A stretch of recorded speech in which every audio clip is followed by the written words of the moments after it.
This is a case. It was just 10 seconds before my 15-year-old daughter was to be cremated.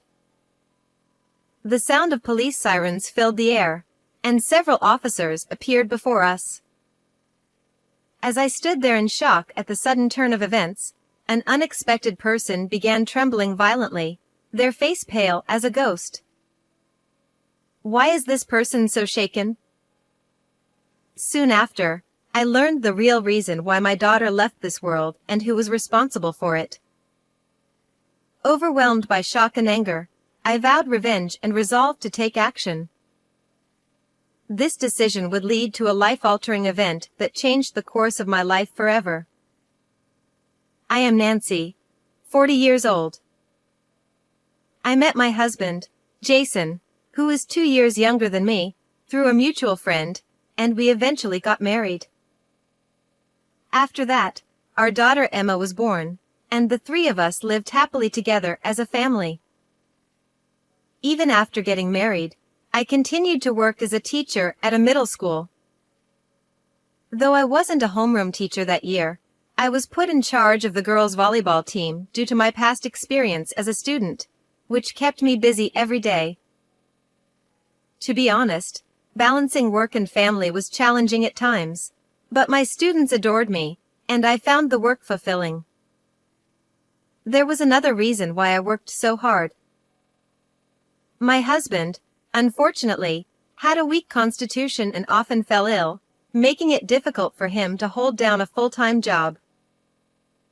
After numerous job changes, Jason eventually gave up on finding employment and became a stay-at-home dad. This meant that my income alone had to support our household. However, thanks to Jason taking care of everything at home, I was able to work with peace of mind. Our daughter, Emma, suffered from severe asthma and had been in and out of the hospital since she was little. Jason often had to take her to the emergency room during late-night asthma attacks. Jason, I'll take her to the hospital tonight. You should rest. Nancy, you have work early tomorrow. Leave it to me. He would say that with such kindness, never showing any sign of frustration, always taking care of our daughter. I was always grateful for my gentle and devoted husband. As Emma grew older, her stamina increased, and her symptoms gradually improved. By the time she was ready to enter elementary school, her asthma attacks had almost entirely subsided. Mom, I'm all better now. I have so many friends at school, and it's so much fun. That's wonderful, Emma. You couldn't attend kindergarten much, so I'm glad you're enjoying school. Emma was overjoyed to be able to go to school and attended every day with a bright, happy spirit. However, even as I watched her with such joy, my husband's expression remained oddly grim. I chalked it up to his usual anxious nature. You're worrying too much. The doctor said that as long as the attacks don't return, she can live a normal life, right? Yeah, that's true, but... Jason adored Emma, but he was overly protective, and this had always been a concern for me. He was meticulous about disinfecting everything Emma touched and would immediately give her medicine if she even so much as coughed.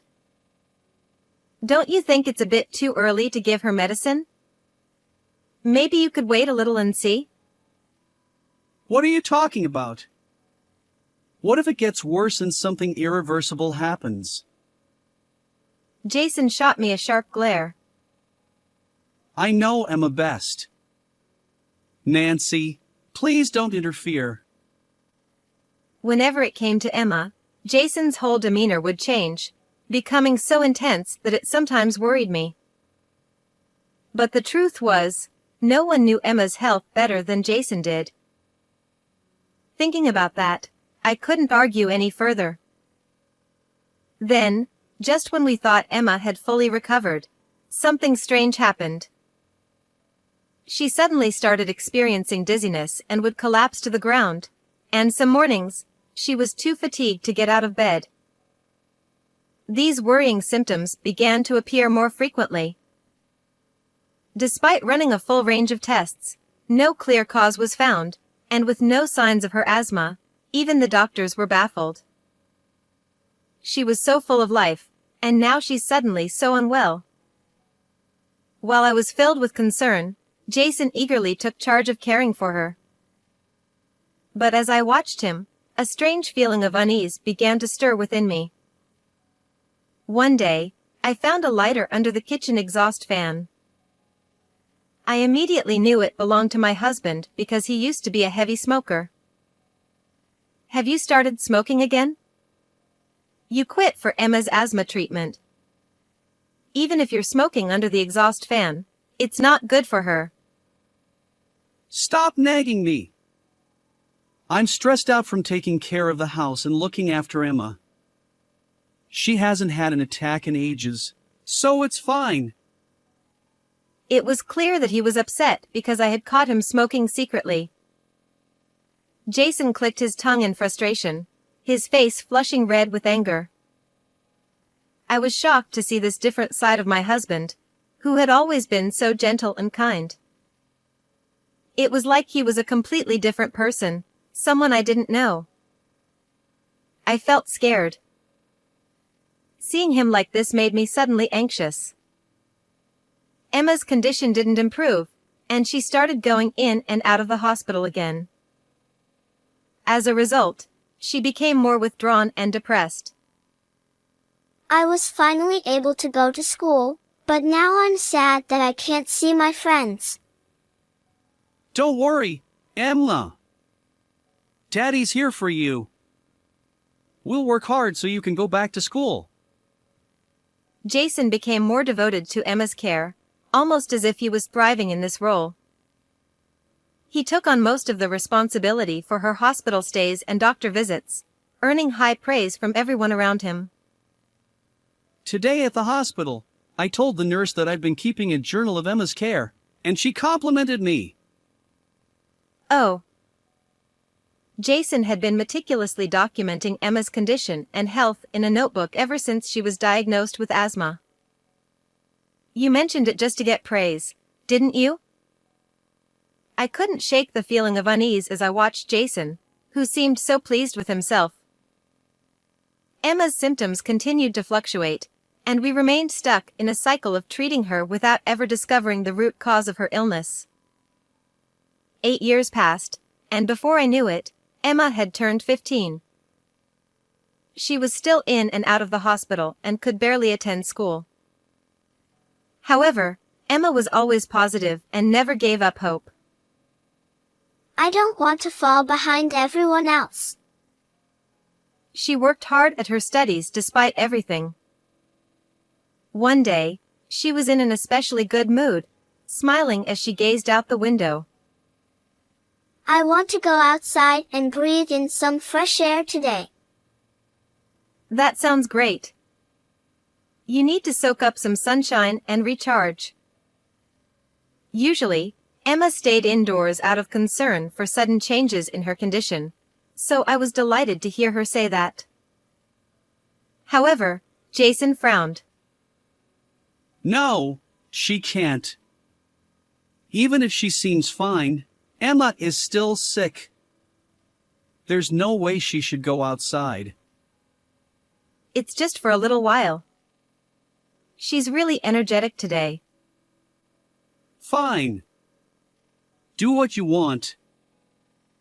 Seeing how healthy Emma seemed, Jason couldn't argue anymore and stormed off to his room, sulking. Why does he insist on treating her like she's so fragile? I don't think it's necessary. So, I took Emma outside, and we went for a short walk around the neighborhood. For the first time in a long while, she stepped out of the house, squinting up at the sun and stretching as she soaked up the light, looking so happy. I'm sorry, Emma, for making you feel lonely while I was always at work. Well, I'd be lying if I said I never felt lonely. Seeing her lower her head and stare at the ground for a moment made my heart ache with guilt. But then she looked up and gave me a bright smile. But you know, it's my dream to become a teacher like you, Mom. I want to teach kids in hospital schools who can't go to regular school because they're sick, just like I was. Her clear eyes met mine as she spoke, and I felt a warmth spread through my chest, making my eyes well up with tears.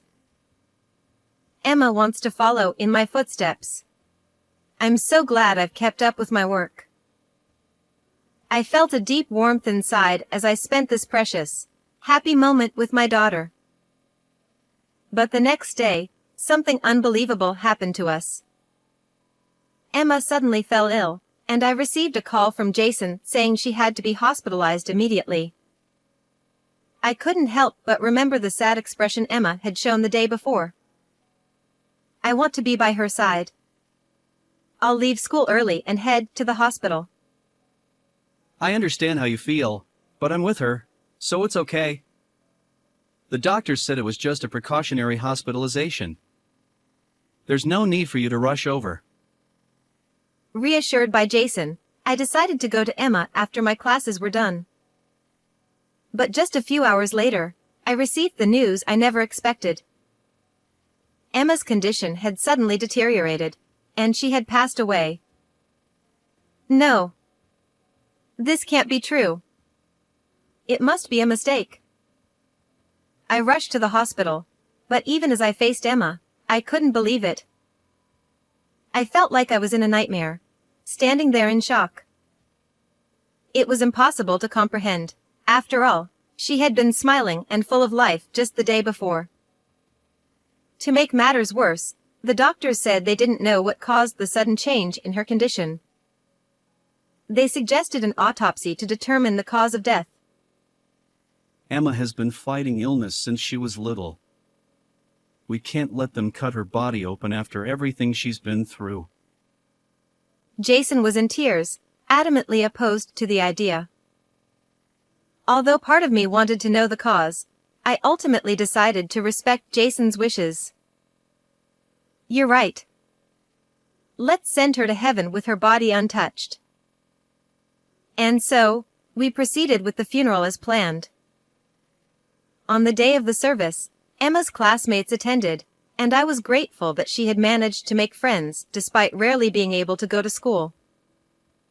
After the ceremony, we went to the crematorium with our relatives. Emma, please don't leave me.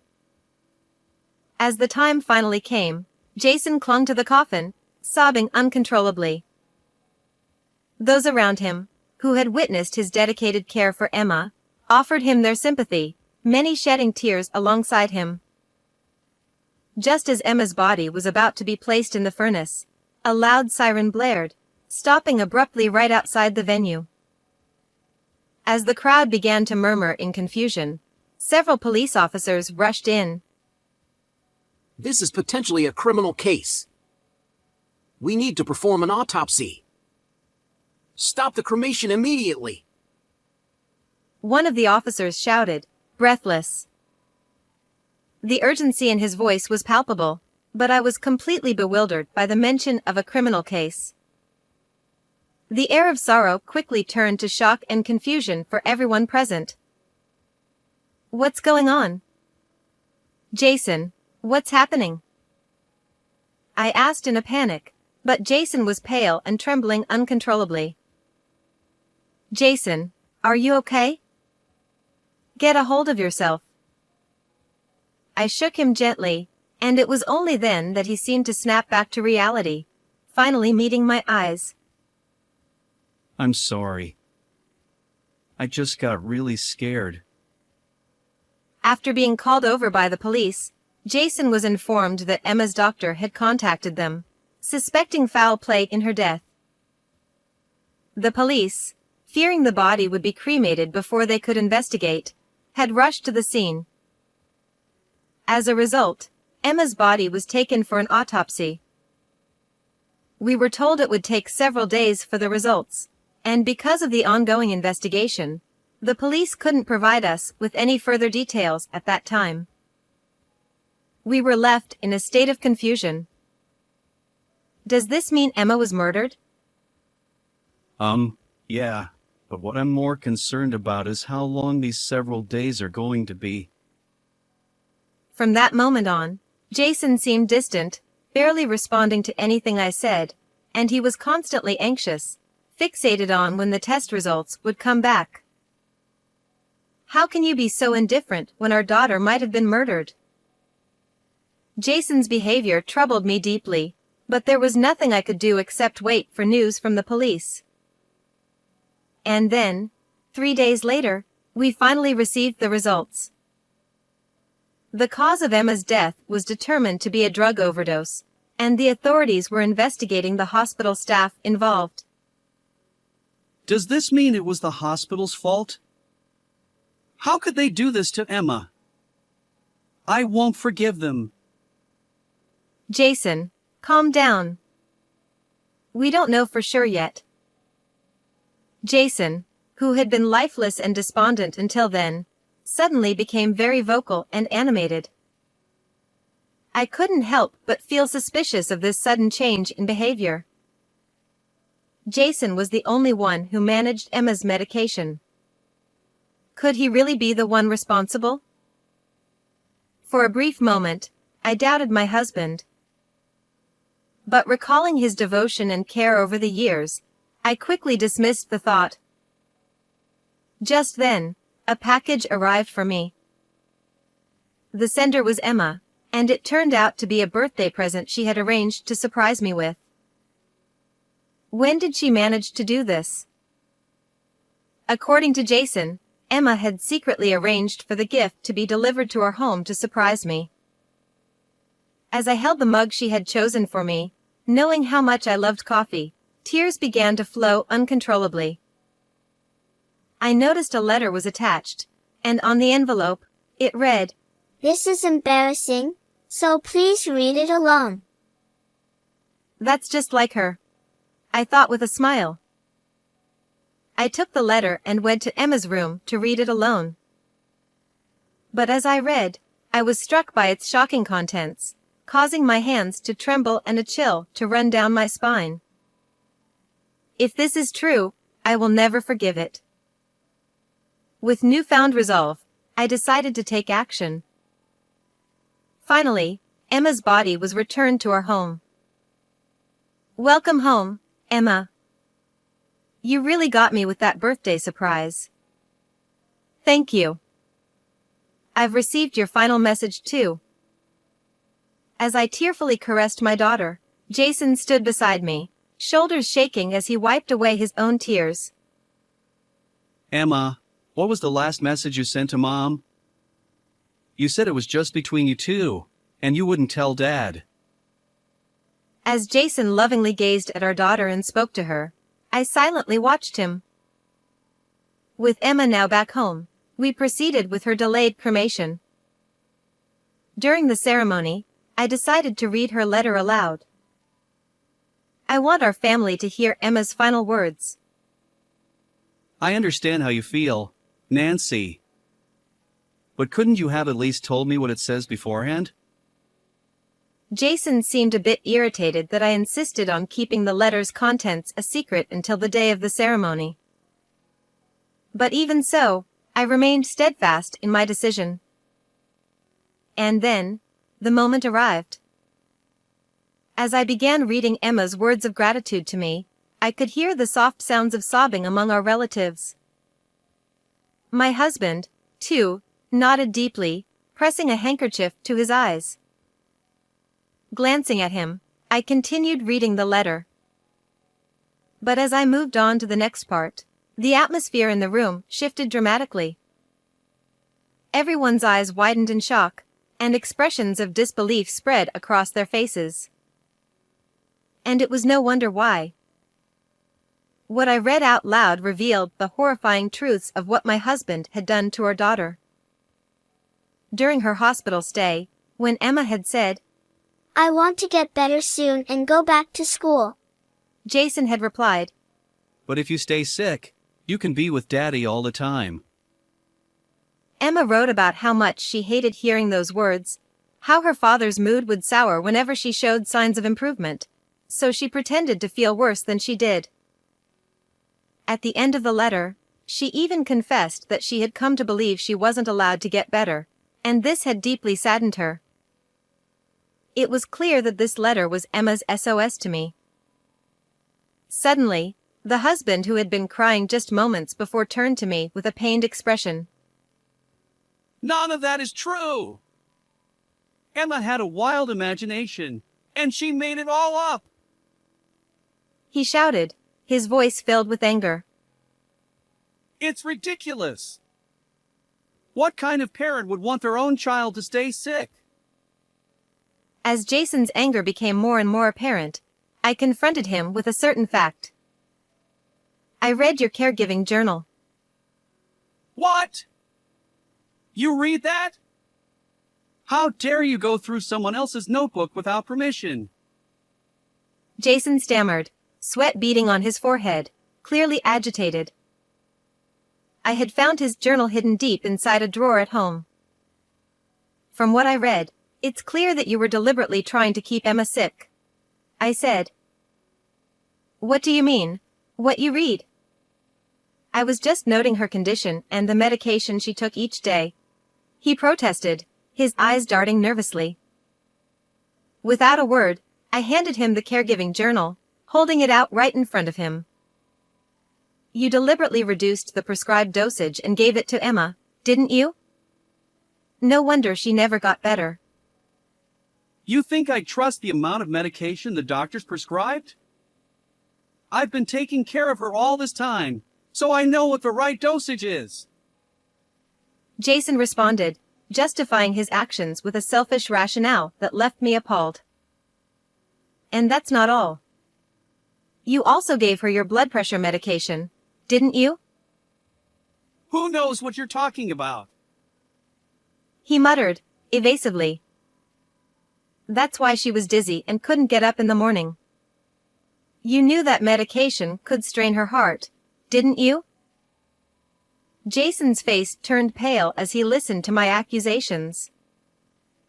Why did you want so badly to keep Emma sick? What was the point? At this, Jason smirked, fully revealing his true nature. Yeah, it's all true. Everything written in that letter. I couldn't work, so at first, I had no choice but to take care of her because of her asthma. Everyone in the room froze, stunned by this sudden change in Jason's demeanor. But then everyone praised me. They all said how admirable it was for a father to take care of his sick daughter. It felt good. And it was easier too. I didn't have to work as long as I was looking after her. So when you said you couldn't work because of your health, that was a lie? You're nothing but a lazy fraud. I exclaimed, but my words seemed to fall on deaf ears. Jason slouched back into a chair, crossing his legs, a smug expression on his face. But then, she started getting better, and that wasn't good for me. I couldn't let that happen, so I made sure she stayed sick. As I listened to him speak so casually about such horrific acts, I trembled with disgust and anger. It became clear that Jason deserved the most severe punishment. Emma died because you gave her an overdose of your own medication, didn't she? That's right. I didn't think what I had was enough, so I bought additional drugs online. But I guess I gave her too much this time. He admitted, his words so chilling that they seemed unreal. And everyone was so stupid that they pitied me after she died. They all praised me for taking care of her until the end. It was the perfect ending. Jason said, grinning as he recalled how people had unwittingly validated his twisted actions. Everyone in the room was speechless, dumbfounded by his selfishness. Then, suddenly, Jason lunged at me. All that stuff I just said, it won't matter if there's no evidence left. Nancy, hand me that caregiving journal right now. Stop it. I shouted, but it was too late. Jason snatched the notebook from me, a triumphant look on his face as he pulled a lighter from his pocket. He set fire to the crucial evidence, the caregiving journal, and watched as it burned. I knew restarting smoking would come in handy someday. Jason said, smiling as he watched the notebook burn, the flames dancing in the air. I stared at him with a cold, unyielding gaze. What's with that look? He asked. Unfortunately for you, the notebook you burned is a fake. I anticipated this might happen and handed the real one over to the police. Jason's movements froze, and his expression darkened. Panic started to set in on his face. What? You're saying this isn't mine? No, that can't be true. Unlike you, I don't lie. The police should be on their way here now, and I've recorded this entire conversation. I replied. Jason looked at me with a desperate, almost tearful expression. Nancy, listen to me. I loved Emma. That's why I took care of her. I never meant to take her life. No, you didn't do it for her. You did it because you enjoyed the praise. You used your own daughter just to make yourself feel good. I responded firmly, rejecting his feeble attempts to plead with me. Think about this, Nancy. If I get arrested, don't you think it'll break Emma's heart? No child would want their father to be a criminal. That's not true. I shouted, pulling out Emma's cell phone and showing the screen to Jason. On the screen was a video of Jason yelling at Emma. You're sick. You don't need to get better. Emma had secretly recorded it, perhaps in an attempt to one day expose her father's true nature. And you think she admired you? Don't be ridiculous. She was terrified and only obeyed out of fear. That little, she repaid my care by betraying me. What a terrible kid. Jason muttered, his selfishness enraging me to the core. Don't you dare. Emma did nothing wrong. I will never forgive you. I'll make sure all the evidence goes to the police, and you'll pay for every crime you've committed. Jason's bravado crumbled as the reality of the situation hit him. No! I can't survive in prison. He whimpered, collapsing to the floor as his strength gave out. He lay there sobbing uncontrollably, and I decided to deliver the final blow. I'm divorcing you. And I'll be demanding alimony. You'll pay it all in one lump sum before you're arrested. You'll be penniless when you go to prison. I never thought you could be so cruel. Jason muttered as he looked up at me. I could say the same to you. I never thought you could be such a despicable human being. I responded, leaving him speechless. It was then that the police arrived, and Jason was dragged out and placed into the patrol car. Afterward, my husband was arrested and charged for his crimes. The evidence I provided played a crucial role, and it seems he'll be facing severe punishment. As I declared, I divorced him and demanded $50,000 in alimony.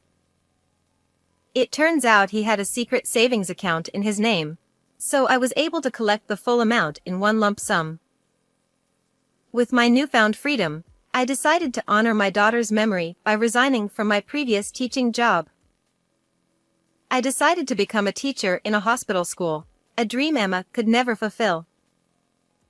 I believe she's watching over me from heaven, proud of the new path I've taken.